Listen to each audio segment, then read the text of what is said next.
कहानी ससुर की गंदी निगाहें। 18 वर्षीय अनन्या अपने सपनों से भरी एक होनहार लड़की को जबरदस्ती विवाह के बंधन में बांध दिया गया था। अनन्या को पढ़ाई, संगीत और अपने दोस्तों के साथ समय बिताने का शौक था, पर उसके माता पिता ने सामाजिक दबाव और आर्थिक तंगी के चलते उसकी मर्जी के खिलाफ उसे कठोर परिवार में विवाहित कर दिया। नया घर, नई चुनौतियां, यही थी उसकी नई जिंदगी। अनन्या अपने नए ससुराल में आई। वहां उसकी सास सविता देवी पारंपरिक विचारों की कठोर महिला थीं, जिनका मानना था कि बहू का केवल मर्यादा बनाए रखना है। वहीं ससुर रमेश बाबू की निगाहें अनन्या पर अक्सर ऐसे टिकी रहती थीं जिससे उसे अंदर से ठेस पहुंचती थी। रमेश बाबू की उन गंदी निगाहों में अनन्या को ऐसा महसूस होता कि मानो वह किसी वस्तु की तरह हो जिसे रमेश बाबू अब भी खा जाएंगे।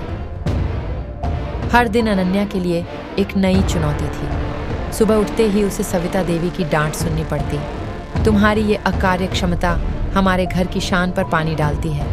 इस तरह की डांट फटकार हर छोटे काम पर होती। साथ ही रमेश बाबू की बुरी निगाहें, जो कभी कभी उसके प्रति आपत्तिजनक इशारों में बदल जाती थीं, अनन्या के दिल को और भी दर्द देती थीं।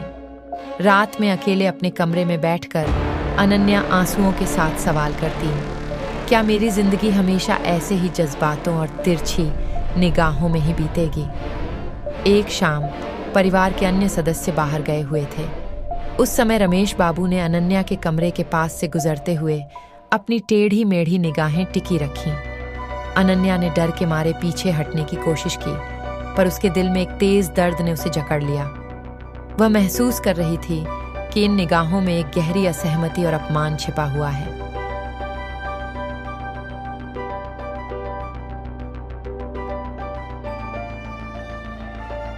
दूसरे दिन सुबह अनन्या ने अपने दिल की गहराइयों में उठते सवालों से तंग आकर अपने ससुराल में बदलाव की मांग करने का फैसला किया। उसने पहले अपनी सास सविता देवी से बात करने की कोशिश की।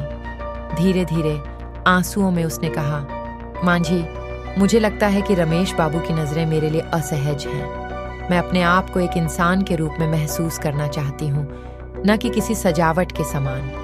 सविता देवी ने पहले तो गुस्से में जवाब दिया, तुम्हें घर के नियमों का पालन करना चाहिए।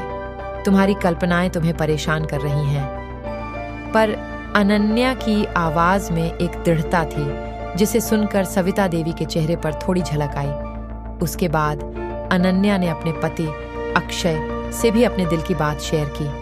अक्षय, मैं इस स्थिति को और सहन नहीं कर सकती। मुझे मेरे अधिकार, मेरी पहचान की जरूरत है।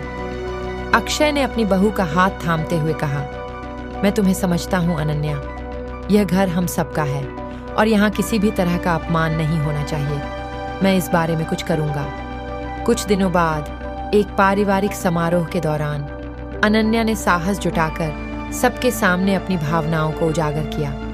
उसने खुलकर बताया कि वह अपने सपनों के लिए जीना चाहती है और रमेश बाबू की उन टेढ़ी मेढ़ी निगाहों ने उसे बहुत दुखी किया है। मैं एक इंसान हूं, मुझे भी अपनी इज्जत चाहिए, उसने जोर से कहा।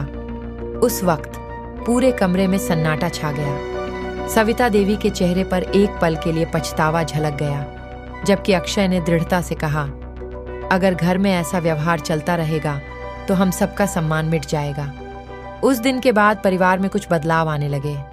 अक्षय ने परिवार के सदस्यों से यह आग्रह किया कि अनन्या को वह सम्मान दिया जाए जिसकी वह हकदार है। सविता देवी ने धीरे धीरे अपने कठोर रवैये में नरमी लानी शुरू की और रमेश बाबू ने भी अपने व्यवहार पर पुनर्विचार करना शुरू किया। अनन्या ने अपनी पढ़ाई और कला के क्षेत्र में कदम बढ़ाना शुरू किया और धीरे धीरे उसे बाहर के लोग भी पहचानने लगे। समय के साथ अनन्या ने अपनी आत्मा में एक नई ऊर्जा और आत्मविश्वास को जगा लिया। उसने यह समझा कि उसकी पहचान सिर्फ उसके कपड़ों या घर के नियमों से नहीं, बल्कि उसके सपनों और कर्मों से बनती है। वह अब न सिर्फ एक बहू थी, बल्कि एक स्वतंत्र, आत्मनिर्भर और सम्मान की हकदार महिला बन चुकी थी। अंतिम संदेश, निगाहों का खेल हमें सिखाता है कि जब कोई अपनी आत्मा के अधिकारों के लिए खड़ा होता है तो बदलाव संभव होता है। चाहे परिवार में कितनी भी कठोरता क्यों ना हो, अगर प्यार, समझ और सम्मान की नींव रखी जाए तो हर दर्द के बाद एक नई सुबह जरूर होती है। अनन्या की कहानी यह याद दिलाती है कि आत्मसम्मान और स्वाभिमान ही असली ताकत है और हर इंसान को अपनी पहचान बनाने का पूरा अधिकार है।